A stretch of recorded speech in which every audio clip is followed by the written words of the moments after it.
Welcome to Dark Tales of Inner West Sydney, tales of true crime and mystery to tantalise and terrify. Tonight's tale is the murder at the Piggery. And it is set at New South Wales's most infamous asylum, Callan Park. So draw in, take up a comfy seat, and I'll begin. On the edge of the deep, dark waters of Iron Cove sits some sweeping parkland and gently rolling hills. And atop of those hills sits a vast estate. Once the preserve of the landed gentry, this land had been bought back by the government in the 1870s to house the growing number of lunatics that were across the colony. It was known as Callan Park Asylum for the Insane. The fresh air and its high elevation made it suitable for this task, as did the fact that it was far, far away from where other people were.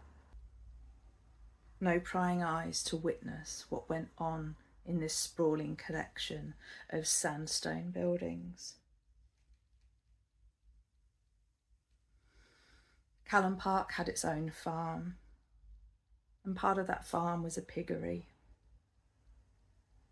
As part of their rehabilitation, patients were encouraged to work on the land around the asylum, and this is where the tale is set. I want to take you back to Boxing Day 1908 and to one Mr. Arthur Bunny, superintendent of the Piggery at Callan Park.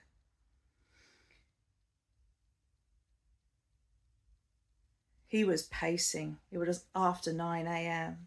He kept looking at his watch and seeing the minutes tick by, along with the growing feeling of his irritation. And the source of this irritation was one Herman Poppleton, long-term resident of Callan Park Insane Asylum and part-time farmhand. Herman was late again for his shift at the Piggery. When the clock struck 9:20, Arthur Bunny had had enough.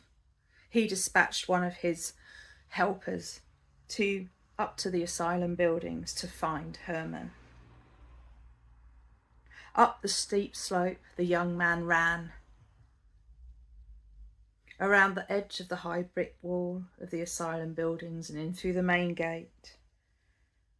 He ran through the doorway of an imposing sandstone building and into the ward where he knew Herman was.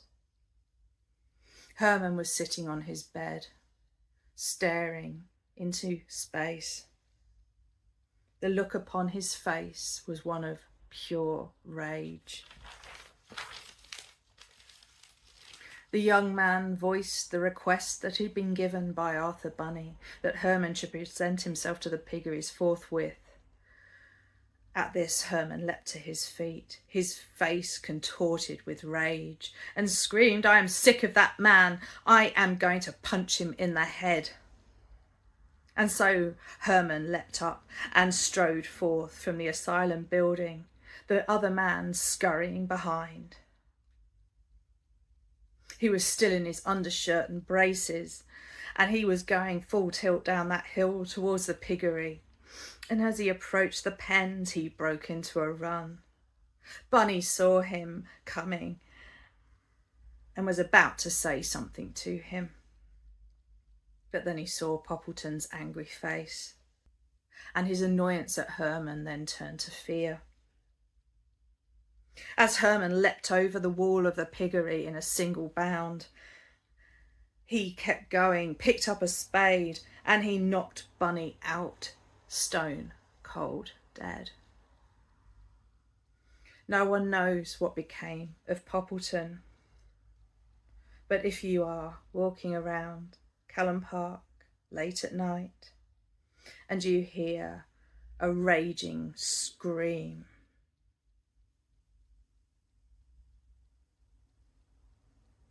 watch out, for Herman Poppleton may be abroad. If you like books on the dark history of Sydney's inner west, please go to www.darktales.com.au.